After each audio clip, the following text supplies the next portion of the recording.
यह एक अंधेरी और शांत मंगलवार की रात थी।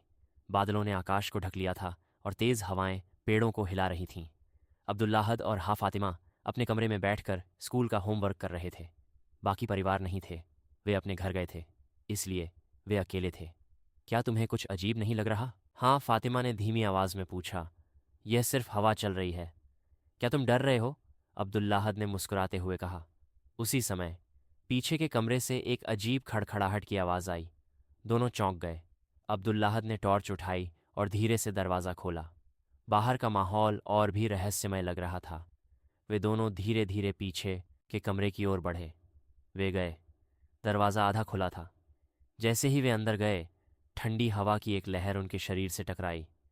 कमरे में कुछ भी स्पष्ट नहीं था, केवल दीवार पर नाखूनों के निशान थे, जैसे किसी ने ज़बरदस्ती खरोंचा हो। ये बेकार है।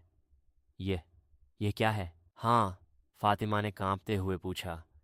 ये कोई जानवर हो सकता है। शायद अब्दुल्लाहद की आवाज़ में भी अब डर था। उसी समय उनके पीछे से भारी कदमों की आवाज़ आई।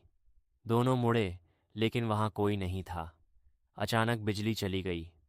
पूरा घर अंधेरे में डूब गया। केवल खिड़की से चांद की हल्की रोशनी आ रही थी। फिर दरवाज़ा ज़ोर से बंद हो गया। हाँ, फातिमा चिल्लाई। अब्दुल्लाहद ने उसे पकड़ा। उसने दांत भींचे। हमें बाहर जाना होगा। लेकिन दरवाज़ा अपने आप बंद हो गया लगता था। यह हिल नहीं रहा था। फिर कमरे में एक छाया दिखाई दी, धुंधली, मानव जैसी। इसके हाथ लंबे थे और नाखून तेज। इसके नाखून लाल थे। ये मेरा घर है। तुम क्यों आए? एक गूंजती हुई आवाज़ आई। अब्दुल्लाहद और हा फातिमा एक दूसरे से चिपक गए, कांपते हुए। हमें माफ़ कर दो, हमें नहीं पता था। अब्दुल्लाहद ने हिम्मत जुटाई। उसने कहा। अचानक रोशनी वापस आ गई। छाया गायब हो गई। दरवाज़ा खुल गया। वे दोनों अपने कमरे में भागे और कंबल के नीचे छिप गए। जब सुबह सब घर लौटे तो उन्होंने कहानी सुनाई, लेकिन किसी ने विश्वास नहीं किया। लेकिन दीवार पर नाखूनों के निशान आज भी हैं, और आज भी हर मंगलवार की रात उसी कमरे से वही आवाज़ें आती हैं।